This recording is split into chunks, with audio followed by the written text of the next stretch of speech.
नमस्कार। ये रामायण कथा पूरी तरह से श्रीमद् वाल्मीकि रामायण के ऊपर आधारित है। यदि आप इसका निरंतर श्रवण करते रहना चाहते हैं तो इस चैनल को सब्सक्राइब ज़रूर कर लें और आगे आने वाली सभी पॉडकास्ट के नोटिफिकेशन के लिए बेल आइकन को भी ज़रूर से प्रेस कर दें।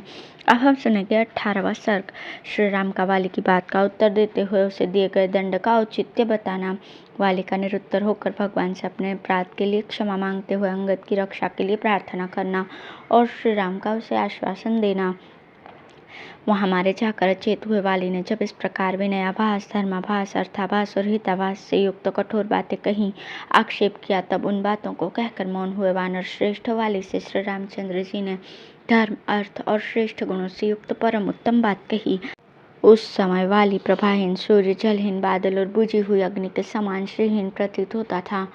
श्री राम बोले, वानर, धर्म, अर्थ, काम और लौकिक सदाचार को तो तुम स्वयं ही नहीं जानते हो, फिर बालोचित अविवेक के कारण आज यहाँ मेरी निंदा क्यों करते हो?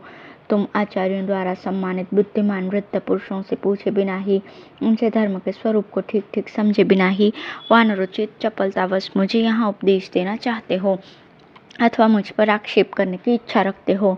पर्वत, वन और काननों से युक्त ये सारी पृथ्वी इक्ष्वाकु वंशी राजाओं की है, अतः वे यहाँ के पशु पक्षी और मनुष्यों पर दया करने और उन्हें दंड देने के भी अधिकारी हैं।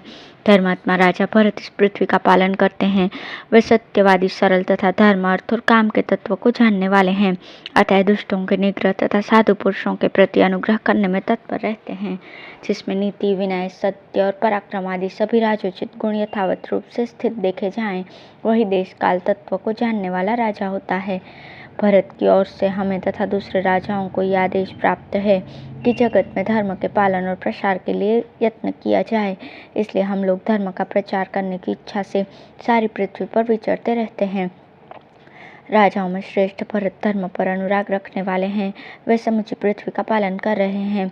उनके रहते हुए इस पृथ्वी पर कौन प्राणी धर्म के विरुद्ध आचरण कर सकता है? हम सब लोग अपने श्रेष्ठ धर्म में दृढ़तापूर्वक स्थित रहकर भरत की आज्ञा को सामने रखते हुए धर्म मार्ग से भ्रष्ट पुरुष को विधिपूर्वक दंड देते हैं। तुमने अपने जीवन में काम को ही प्रधानता दे रखी थी। राजोचित मार्ग पर तुम कभी स्थित नहीं रहे। तुमने सदा ही धर्म को बाधा पहुंचाई और बुरे कर्मों के कारण सत्पुरुषों द्वारा सदा तुम्हारी निंदा की गई। ज्येष्ठ भ्राता, पिता तथा जो विद्या देता है वो गुरु, ये तीनों धर्म मार्ग पर स्थित रहने वाले पुरुषों के लिए पिता के तुल्य माननीय हैं, ऐसा समझना चाहिए। इसी प्रकार अनुज, पुत्र और गुणवान शिष्य, ये तीन पुत्र के तुल्य समझे जाने योग्य हैं। उनके प्रति ऐसा भाव रखने में ही धर्म ही कारण है। वानर, सज्जनों का धर्म सूक्ष्म होता है, वो परम दुर्ज्ञेय है, उसे समझना अत्यंत कठिन है। समस्त प्राणियों के अंतःकरण में विराजमान जो परमात्मा है वे ही सबके शुभ और अशुभ को जानते हैं। तुम स्वयं भी चपल हो और चंचल चित्त वाले अजितात्मा वानरों के साथ रहते हो। अतः जैसे कोई जन्मांध पुरुष जन्मांधों से ही मार्ग पूछे, उसी प्रकार तुम उन चपल वानरों के साथ परामर्श करते हो। फिर तुम धर्म का विचार क्या कर सकते हो? उसके स्वरूप को कैसे समझ सकते हो? मैंने यहाँ जो कुछ कहा है उसका अभिप्राय तुम्हें स्पष्ट करके बताता हूँ। तुम्हें केवल रोषवश मेरी निंदा नहीं करनी चाहिए। मैंने तुम्हें क्यों मारा है उसका कारण सुनो और समझो। तुम सनातन धर्म का त्याग करके अपने अनुज की स्त्री के साथ सहवास करते हो। इस महामना सुग्रीव के जीते जी इसकी पत्नी रोमा का, जो तुम्हारी पुत्र वधु के समान है, काम व उपभोग करते हो, अतः पापाचारी हो। वानर, इस प्रकार तुम धर्म से भ्रष्ट होकर स्वेच्छाचारी हो गए हो और अपने भाई की स्त्री को गले लगाते हो। तुम्हारे इस अपराध के कारण तुम्हें ये दंड दिया गया है। वानर राज, जो लोकाचार से भ्रष्ट होकर लोक विरुद्ध आचरण करता है, उसे रोकने या मार्ग पर लाने के लिए मैं दंड के अतिरिक्त और कोई उपाय नहीं देखता। मैं उत्तम कुल में उत्पन्न क्षत्रिय हूँ, अतः मैं तुम्हारे पाप को क्षमा नहीं कर सकता। जो पुरुष अपनी कन्या, बहन अथवा छोटे भाई की स्त्री के पास काम बुद्धि से जाता है, उसका वध करना ही उसके लिए उपयुक्त दंड माना गया है। हमारे राजा भरत हैं, हम लोग तो केवल उनके आदेश का पालन करने वाले हैं। तुम धर्म से गिर गए हो, अतः तुम्हारी उपेक्षा कैसे की जा सकती थी? विद्वान राजा भरत महान धर्म से भ्रष्ट हुए पुरुष को दंड देते और धर्मात्मा पुरुष का धर्म पूर्वक पालन करते हुए कामासक्त स्वेच्छाचारी पुरुषों के निग्रह में तत्पर रहते हैं। हम लोग तो भरत की आज्ञा को ही प्रमाण मानकर धर्म मर्यादा का उल्लंघन करने वाले तुम्हारे जैसे लोगों को दंड देने के लिए सदा उद्यत रहते हैं। सुग्रीव के साथ मेरी मित्रता हो चुकी है। उनके प्रति मेरा वही भाव है जो लक्ष्मण के प्रति है। वे अपनी स्त्री और राज्य की प्राप्ति के लिए मेरी भलाई करने के लिए कटिबद्ध हैं। मैंने वानरों के समीप इन्हें स्त्री और राज्य दिलाने के लिए प्रतिज्ञा कर ली है। ऐसी दशा में मेरे जैसा मनुष्य अपनी प्रतिज्ञा की ओर से कैसे दृष्टि हटा सकता है। ये सभी धर्मानुकूल महान कारण एक साथ उपस्थित हो गए हैं जिनसे विवश होकर तुम्हें उचित दंड देना पड़ा है। तुम भी इसका अनुमोदन करो।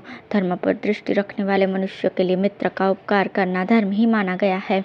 अतः तुम्हें जो ये दंड दिया गया है वो धर्म के अनुकूल है, ऐसा ही तुम्हें समझना चाहिए।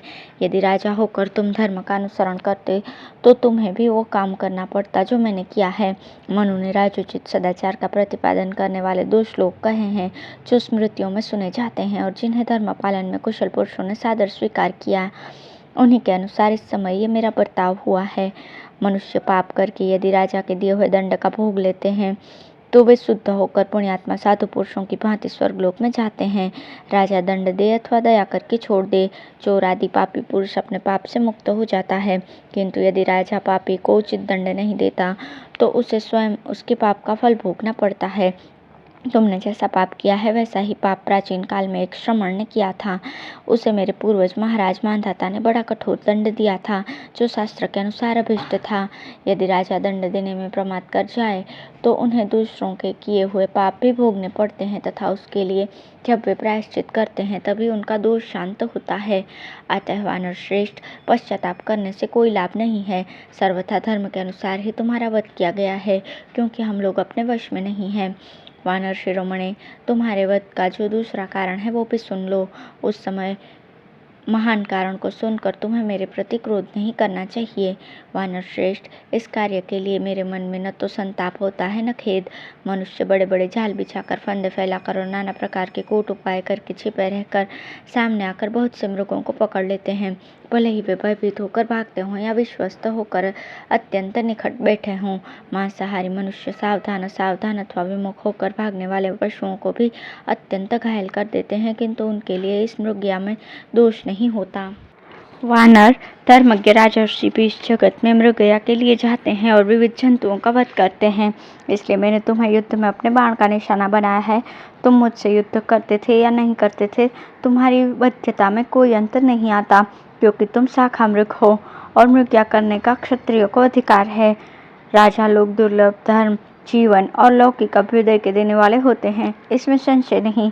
अतः उनकी हिंसा न करे, उनकी निंदा न करे, उनके प्रति आक्षेप भी न करे और न उनसे अप्रिय वचन बोले, क्योंकि वे वास्तव में देवता हैं जो मनुष्य रूप से इस पृथ्वी पर विचरते रहते हैं।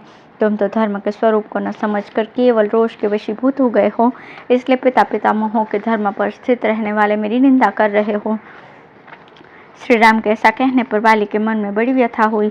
इसे धर्म के तत्व का निश्चय हो गया। उसने श्री रामचंद्र जी के दोष का चिंतन त्याग दिया।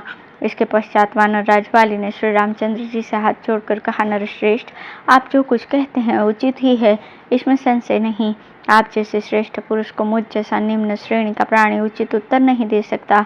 अतः मैंने प्रमादवश पहले जो अनुचित बात कह दी है उसमें भी आपको मेरा अपराध नहीं मानना चाहिए। रघुनंदन, आप परमार्थ तत्व के यथार्थ ज्ञाता और प्रजाजनों के हित में तत्पर रहने वाले हैं। आपकी बुद्धि कार्य कारण के निश्चय में निर्भ्रांत एवं निर्मल है। मैं धर्म भ्रष्ट प्राणियों में अग्रगण्य हूँ और इसी रूप में मेरी सर्वत्र प्रसिद्धि है, तो भी आज आपकी शरण में आया हूँ। धर्मज्ञ, अपने धर्म तत्व की वाणी से आज मेरी भी रक्षा कीजिए। इतना कहते कहते आंसुओं से वाली का गला भर आया और वो कीचड़ में फंसे हुए हाथी की भांति आर्तनाद करके श्री राम की ओर देखता हुआ धीरे धीरे बोला, भगवान, मुझे अपने लिए, तारा के लिए तथा बंधु बांधवों के लिए भी उतना शोक नहीं होता जितना सुवर्ण का अंगद धारण करने वाले श्रेष्ठ गुण संपन्न पुत्र अंगद के लिए हो रहा है। मैंने बचपन से ही उसका बड़ा दुलार किया है। अब मुझे न देखकर वो बहुत दुखी होगा और जिसका जल पी लिया गया हो उस तालाब की भांति सूख जाएगा। श्री राम, वो भी बालक है, उसकी बुद्धि परिपक्व नहीं हुई है। मेरा वो इकलौता पुत्र होने के कारण तारा कुमार अंगद मुझे बड़ा प्रिय है। आप मेरे उस महाबली पुत्र की रक्षा कीजिएगा। सुग्रीव और अंगद दोनों के प्रति आप सद्भाव रखें। अब आप ही इन लोगों के रक्षक तथा इन्हें कर्तव्य अकर्तव्य की शिक्षा देने वाले हैं। भरत और लक्ष्मण के प्रति आपका जैसा बर्ताव है वही सुग्रीव तथा अंगद के प्रति भी होना चाहिए। आप उसी भाव से इन दोनों का स्मरण करें। बेचारी तारा की बड़ी शोचनीय अवस्था हो गई है। मेरे ही अपराध से उसे भी अपराधिनी समझकर सुग्रीव उसका तिरस्कार न करे, इस बात की भी व्यवस्था कीजिएगा। सुग्रीव आपका कृपा पात्र होकर ही इस राज्य का यथार्थ रूप से पालन कर सकता है। आपके अधीन होकर आपके चित्त का अनुसरण करने वाला पुरुष स्वर्ग और पृथ्वी का भी राज्य पा सकता और उसका अच्छी तरह पालन कर सकता है। मैं चाहता था कि आपके हाथ से मेरा वध हो, इसलिए तारा के मना करने पर भी मैं अपने भाई सुग्रीव के साथ द्वंद्व युद्ध करने के लिए चला आया। श्री रामचंद्र जी से ऐसा कहकर वानर राज वाली चुप हो गया। उस समय उसकी ज्ञान शक्ति का विकास हो गया था। श्री रामचंद्र जी ने धर्म के यथार्थ स्वरूप को प्रकट करने वाले साधु पुरुषों द्वारा प्रशंसित वाणी में उससे कहा, वानर श्रेष्ठ, तुम्हें इसके लिए संताप नहीं करना चाहिए। कपिप्रवर, तुम्हें हमारे और अपने लिए भी चिंता करने की आवश्यकता नहीं है, क्योंकि हम लोग तुम्हारी अपेक्षा विशेषज्ञ हैं। इसलिए हमने धर्मानुकूल कार्य करने का ही निश्चय कर रखा है। जो दंडनीय पुरुष को दंड देता है तथा जो दंड का अधिकारी होकर दंड भोगता है, उनमें से दंडनीय व्यक्ति अपने अपराध के फल रूप में शासक का दिया हुआ दंड भोगकर तथा दंड देने वाला शासक उसके उस फल भोग में कारण निमित्त बनकर कृतार्थ हो जाते हैं। अपना अपना कर्तव्य पूरा कर लेने के कारण कर्म रूप ऋण से मुक्त हो जाते हैं, अतः वे दुखी नहीं होते। तुम इस दंड को पाकर पाप रहित हुए और इस दंड का विधान करने वाले शास्त्र द्वारा कथित दंड ग्रहण रूप मार्ग से ही चलकर तुम्हें धर्मानुकूल शुद्ध स्वरूप की प्राप्ति हो गई। अब तुम अपने हृदय में स्थित शोक, मोह और भय का त्याग कर दो। वानर श्रेष्ठ, तुम दैव के विधान को नहीं लांघ सकते। कुमार अंगद तुम्हारे जीवित रहने पर जैसा था उसी प्रकार सुग्रीव के और मेरे पास भी सुख से रहेगा, इसमें संशय नहीं। युद्ध में शत्रु का मान मर्दन करने वाले महात्मा श्री रामचंद्र जी का धर्म मार्ग के अनुकूल और मानसिक शंकाओं का समाधान करने वाला मधुर वचन सुनकर वानरवाली ने यह सुंदर युक्ति युक्त वचन कहा। प्रभु, देवराजेंद्र के समान भयंकर पराक्रम प्रकट करने वाले नरेश्वर, मैं आपके बाण से पीड़ित होने के कारण अचेत हो गया था, इसलिए अनजाने में मैंने जो आपके प्रति कठोर बात कह दी है उसे आप क्षमा कीजिए।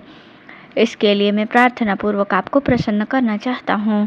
इस प्रकार श्री वाल्मीकि निर्मित रामायण आदि काव्य के किष्किंधा कांड में 18वां सर्ग पूर्ण हुआ। धन्यवाद।